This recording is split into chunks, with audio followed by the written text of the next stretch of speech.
Hello everyone, hope you all are doing well. So welcome back to my YouTube channel FinVeda.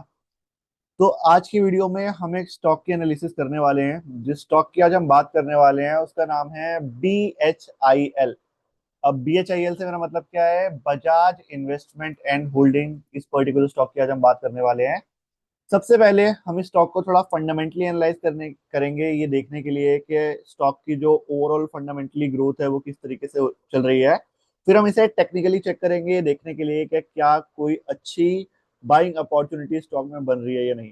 ठीक है, चलिए तो यहाँ पे हम लिख देते हैं BHIL, या फिर यहाँ पे हम लिख देते हैं बजाज होल्डिंग एंड इन्वेस्टमेंट। तो ये स्क्रीनर डॉट इन को मैं यूज करता हूँ किसी भी कंपनी को फंडामेंटली एनालाइज करने के लिए। तो मैं देख पा रहा हूँ बजाज होल्डिंग की जो मार्केट कैप है, जो कंपनी की ओवरऑल वैल्यूएशन है, जो मार्केट कैप कैप है इसकी, वो है 1,15,000 रुपए की।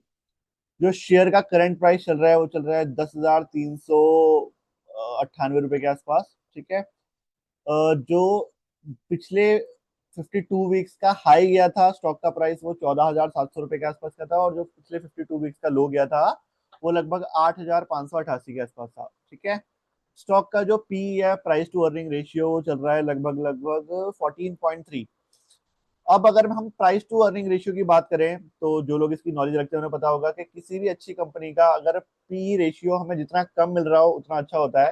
तो अगर हम इसको थोड़ा एनालाइज करें कि पिछले 5 साल में अगर मैं बात करूं, तो इस पर्टिकुलर कंपनी का जो प्राइस टू अर्निंग रेशियो था, यहाँ पे हम पी रेशियो पे चले जाते हैं, आप देखेंगे कि आज के टाइम पे करंट डेट में हमें वन ऑफ द लोएस्ट मिल रहा है। अगर मैं देखूं कि 2021 में ये 14, 13, 15 इस तरीके से चल रहा था। ठीक है, उसके बाद एकदम से इसने पीक ली और ये जो प्राइस टू अर्निंग रेशियो था वो 20-24 तक गया था। ठीक है, बट हम देख पा रहे हैं वो प्राइस टू अर्निंग रेशियो वापस गिरते गिरते इस समय पे 14.3 पे चल रहा है, which is equal to 5 years back. 5 साल पहले भी लगभग लगभग इसी पी रेशियो पे हमें कंपनी देखने को मिल रही थी। ठीक है, साथ के साथ अगर मैं बात करूं अपनी ही इंडस्ट्री के अंदर, कंपनी जो है वो मार्केट लीडर है। बजाज फिनसर्व नंबर 1 पे आती है, सेकंड पे बजाज होल्डिंग आती है। ठीक है, उसके बाद भी बहुत सारी कंपनीज हैं जो कि सेम इंडस्ट्री में बिलोंग करती हैं।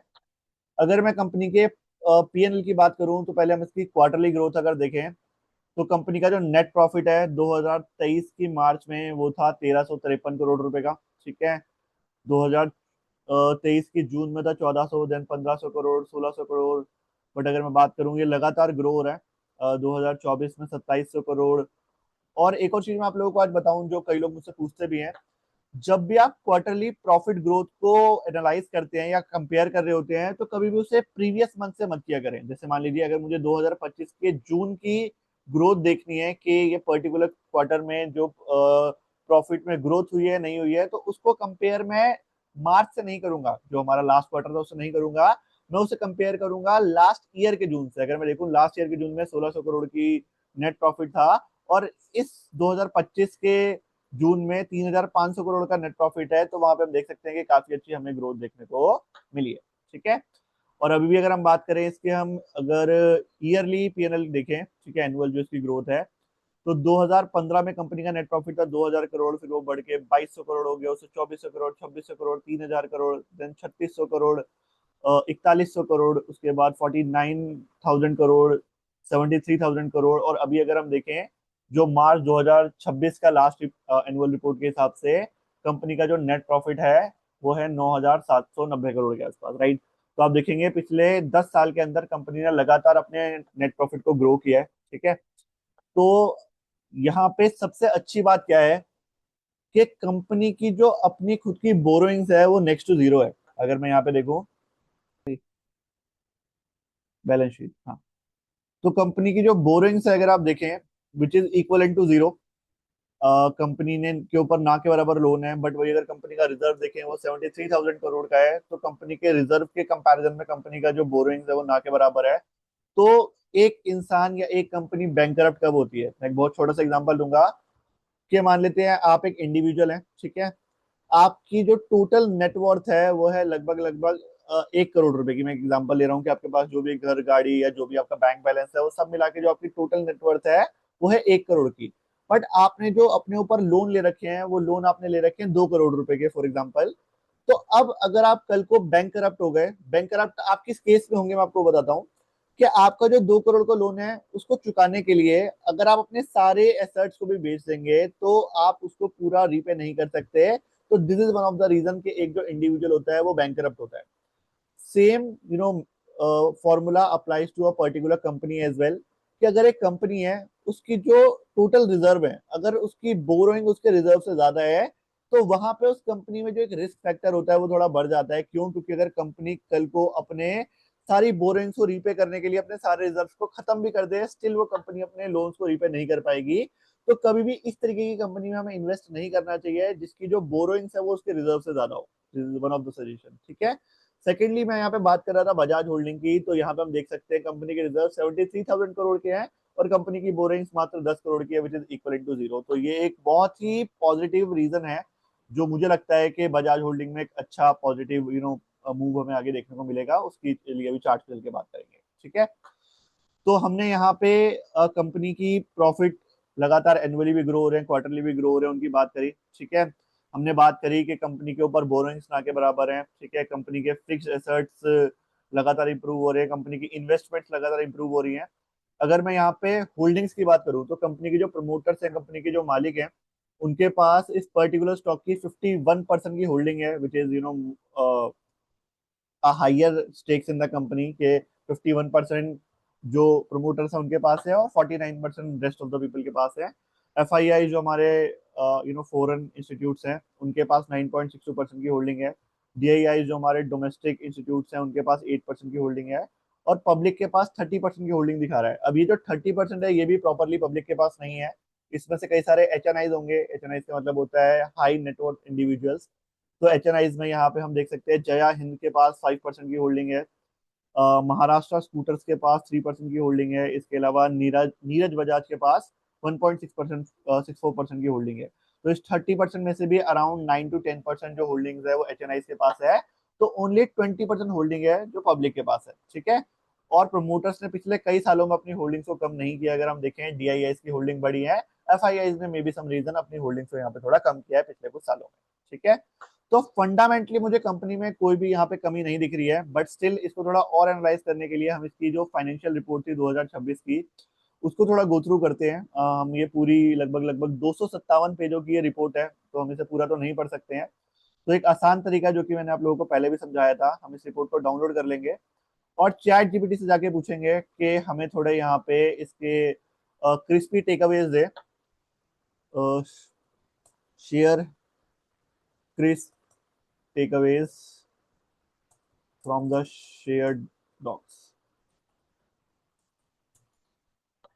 ठीक है। तो यहाँ पे हमें जो चैट जीपीटी है वो पूरे डॉक को रीड करके हमें यहाँ पे मेजर पॉइंट्स बता देगी कि 2026 की जो एनुअल रिपोर्ट थी उसमें क्या क्या हाइलाइट्स थी जो हमें जाननी चाहिए। ठीक है। तो आई कैन सी हमारे सामने रिजल्ट आ चुका है। कंपनी की जो फाइनेंशियल परफॉर्मेंस है, स्टैंड अलोन टोटल कंपनी की जो इनकम है वो डबल हो चुकी है, 3184 करोड़ हो चुकी है। कंपैरिजन जो पिछले साल की शायद 1600 करोड़ रही होगी। कंपनी का ईपीएस जम्प हुआ है 423 करोड़, जो कि पहले 116 करोड़ का हुआ करता था। ठीक है।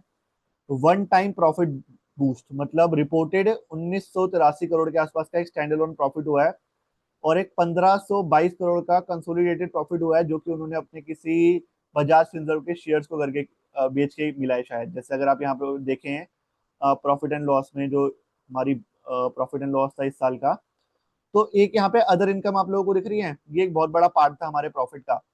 अदर इनकम थी 9130 करोड़ की। तो ये जो प्रॉफिट ये दिखा रहे हैं ये इसी ही अदर इनकम में का ही पार्ट है कि एक ये 1900 करोड़ का स्टैंड अलोन पे प्रॉफिट हुआ है और 1522 करोड़ का अपने बजाज फिनसर्व के शेयर्स को बेच के इन्हें प्रॉफिट हुआ है। ठीक है। साथ के साथ कंपनी ने इंटरिम डिविडेंड भी अनाउंस किया है, फाइनल डिविडेंड भी अनाउंस किया है। टोटल 2170 करोड़ का डिविडेंड कंपनी ने पे किया है अपने जो शेयर होल्डर्स हैं उनको। 17.56% के स्टेक्स लिए इन्होंने बजाज जनरल इंश्योरेंस और बजाज लाइफ इंश्योरेंस में। ठीक है। इसके अलावा अगर हम बात करें और कोई चीजें, applied to RBI for voluntary surrender of NBFC licence and reclassification as an unregistered core investment company. तो उनका जो अभी एनबीएफसी और एक नॉन बैंकिंग लाइसेंस है उनके पास, उसको वो वॉलेंटरी सरेंडर कर रहे हैं आरबीआई को और उसकी जगह they are applying for a unregistered core investment company. ठीक है। अप्रूवल इज स्टिल अवेटेड, के इसका भी अप्रूवल नहीं आया है। Total reserve surplus increase by 27,000 रुपए, सॉरी, हाँ जी, जो रिजर्व है उसमें इंक्रीज आया है 27,000 करोड़ से, जो कि पिछले साल तक 19,000 करोड़ का आ रहा था। इसके अलावा wheel remains primarily a holding and investment company, मतलब अगर वो अपने लाइसेंस को सरेंडर करके एक सीआईसी कंपनी बनना चाह रहे हैं, still they remains a holding and investment company, ठीक है। Financial year 26 profit growth includes large one-time gain from share share, so earning may be normalized in financial year 27. तो जैसे कि हमने देखा कि पिछले साल से लेकर आज साल, इस साल में 2025 से लेकर 26 तक में एक बहुत बड़ा प्रॉफिट में जंप देखने को मिला। जो पिछले साल नेट प्रॉफिट था कंपनी का वो 6,626 करोड़ का था, बट वही एक काफी 30% के आसपास का जंप देखने को मिला। तो वो जंप जो है वो नॉर्मल नहीं है, वो एक बूस्ट प्रॉफिट में इसलिए आया क्योंकि उन्होंने अपने बजाज फिनसर्व के शेयर्स बेचे थे, जिनसे उन्हें 1,500 करोड़ समथिंग का प्रॉफिट हुआ था, ठीक है। तो अब ये जो प्रॉफिट है ये 2027 में, मतलब फाइनेंशियल ईयर 27 में दोबारा नॉर्मलाइज हो जाएगा। तो उसको देख के घबराइएगा मत कि अगर प्रॉफिट नेक्स्ट जो इसका ईयर है उसमें थोड़ा कम आता है तो, ठीक है। ओवरऑल वर्डिक्ट की अगर हम बात करें तो पॉजिटिव है long term, strong balance sheet, higher ownership in valuable insurance businesses, ठीक है, generous dividend and growing investment portfolio, ठीक है। कॉशन इसमें क्या दिख रहा है कि financial 26 earning were boosted by exceptional gain, भाई जो भी मैंने बात करी कि बस एक ही यहाँ पे उन्हें कॉशन, एक मैं कह सकता हूँ नेगेटिव पॉइंट दिख रहा है कि जो कंपनी के प्रॉफिट में एकदम से बूस्ट आया है, उस बूस्ट आने का मेजर रीजन ये है कि उन्होंने अपने कुछ शेयर्स को बेचा था, जिससे उन्हें काफी अच्छा प्रॉफिट देखने को मिला। तो फंडामेंटली तो हमने देख लिया कि कंपनी में कोई भी कमी नहीं है, फंडामेंटली कंपनी हर तरीके से ग्रो हो रही है, ठीक है। हमने लास्ट ईयर की जो एनुअल रिपोर्ट थी उसको भी थोड़ा एनालाइज करा। अब जरा हम टेक्निकल तरफ चलते हैं, ये देखने के लिए कि कंपनी में कोई बाइंग अपॉर्चुनिटी बन रही है या नहीं, ठीक है। तो यहाँ पे मैंने ट्रेडिंग व्यू के ऊपर वनडे के टाइम फ्रेम पे बजाज होल्डिंग्स का चार्ट ओपन कर रखा है। तो कंपनी का जो अभी करंट शेयर प्राइस है वो 10,398 के आसपास है। जो all time high share price गया था वो लगभग लगभग गया था 14,768 रुपए, वही जो 52 वीक का हाई था। और जो 52 वीक का लो गया है वो है यहाँ पे 8,729 रुपए, ठीक है। अभी कंपनी कहीं मिड में चल रही है। अब यहाँ पे अगर मैं बात करूं, अगर आप देखेंगे जो बजाज होल्डिंग कंपनी है, जैसे इसके लगातार क्वार्टरली और एनुअली प्रॉफिट बढ़े हैं, तो उस हिसाब से शेयर के प्राइस में भी हमेशा ही काफी अच्छी ग्रोथ दिखाई है। लास्ट में कह सकता हूँ कोविड के टाइम पे काफी बड़ा डिप इस कंपनी के शेयर प्राइस में हमें देखने को मिला था, बट उसके बाद लगातार कोविड से लेकर अगर मैं बात करूं आज तक इसने लगभग लगभग 300-400% की ग्रोथ दिखाई है, ठीक है। बट मैं यहाँ पे 300-400% की बात नहीं कर रहा, मैं बहुत सिंपल टारगेट लेके चलता हूँ कि कंपनी ऑलरेडी अपने एक सपोर्ट से ऊपर उठ चुकी है, ठीक है। यहाँ पे इसने काफी अच्छा रिवर्सल लिया है, और अगर ये सपोर्ट पे यहाँ पे ब्रेक डाउन होने वाला होता तो शायद ये इसके भी नीचे चला जाता। अगर ये यहाँ पे थोड़ा कंसोलिडेट हो रहा है तो चांसेस आर वेरी हाई, क्योंकि कंपनी की क्वार्टरली और एनुअली जो ग्रोथ है वो लगातार हो रही है। तो चांसेस आर वेरी हाई के जो स्टॉक है कंपनी का, जो शेयर प्राइस है वो यहाँ से एक पॉजिटिव रन लेकर आए। अगर हम इसका एक छोटा सा टारगेट ले कि अभी जो इसका करंट शेयर प्राइस है, यहाँ से लेकर इसको हम ऑल टाइम हाई तक के लिए भी अगर होल्ड करें तो मैं देख सकता हूँ यहाँ पे हमें ऑन एन एवरेज एक 42% के आसपास, 41-42% के आसपास का पोटेंशियल गेन इस शेयर में देखने को मिल रहा है। अभी जो 41-42% का पोटेंशियल गेन की मैं बात कर रहा हूँ, तो क्या हम अगर कल इस शेयर को खरीदेंगे तो अगले 2 दिन में, 4 दिन में या हफ्ते में ये 40% की ग्रोथ दिखा देगा? ऐसा बिल्कुल नहीं होने वाला। अगर हम कंपनी को एनालाइज करते हैं, हमें दिख रहा है कि कंपनी फंडामेंटली अच्छी है। अगर हम उसे टेक्निकल एनालाइज कर रहे हैं, हम देख रहे हैं लगातार कंपनी ने जब भी इस तरीके के पैटर्न्स बनाए हैं कि वो थोड़ा सा नीचे जाती है उसके बाद दोबारा बाउंस बैक करती है, थोड़ा सा नीचे जाती है उसके बाद दोबारा बाउंस बैक करती है, थोड़ा सा नीचे जाती है उसके बाद दोबारा बाउंस बैक करती है, थोड़ा सा नीचे जाती है उसके बाद दोबारा बाउंस बैक करती है। तो टेक्निकल सेम तरीके के पैटर्न्स हमें पहले कई सालों तक देखने को मिले हैं इस कंपनी में, और फंडामेंटली कंपनी लगातार ग्रो हो रही है। So the chances are very very high कि कंपनी यहाँ से दोबारा बाउंस बैक करेगी, और जो इसका टारगेट है वो हम बहुत इजीली इसके ऑल टाइम हाई प्राइस तक ले सकते हैं, राइट, जो कि आता है 40% के आसपास का। अब ये जो टारगेट है ये आने में 2 महीने भी लग सकते हैं, 4 महीने भी, 6 महीने में भी, 1 साल में भी, बट इट ऑल डिपेंड्स कि अगर कंपनी के फंडामेंटल्स अच्छे हैं और हम कंपनी पे पूरे कॉन्फिडेंस के साथ इन्वेस्ट कर रहे हैं, तो हमारा जो विजन होना चाहिए वो लॉन्ग टर्म के लिए ही होना चाहिए। अब अगर यहाँ पे मैं लॉन्ग टर्म विजन की बात कर रहा हूँ तो ये सेम इसी तरीके की एक वीडियो जो मैंने 2 साल पहले बनाई थी, वो इसी की एक सिस्टर कंसर्न कंपनी के लिए थी, बजाज फिनसर्व के लिए थी, बजाज फिनसर्व या बजाज फाइनेंस के लिए में भी थी। उसका वीडियो का लिंक आप लोगों को यहाँ पे कहीं मिल जाएगा। उस वीडियो को आप जाके दोबारा देखिएगा। उस वीडियो में भी हमने कुछ इसी तरीके के एनालिसिस किए थे, और मैंने वहां पे 30% का पोटेंशियल बताया था जो अगले 1 साल के अंदर मिल सकता है। ये मैंने डिस्कस किया था 2024 के अंदर।